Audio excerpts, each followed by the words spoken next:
This is HOVERAir X1 Pro, and today I'll show how you can change the video recording resolution while flying this drone manually.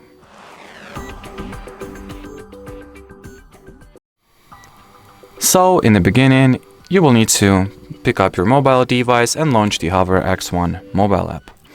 Now, ensure that the drone is connected to the application, then select the hover section at the bottom and go into the smart preview or simply open the manual controls here.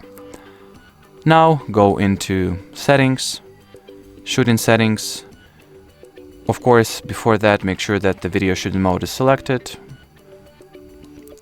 And here you'll find the resolution rate, which you can modify between 1080p or Full HD and 4K. And well, as far as this video goes, that'll be it. So thanks for watching, thanks for your attention, and bye bye.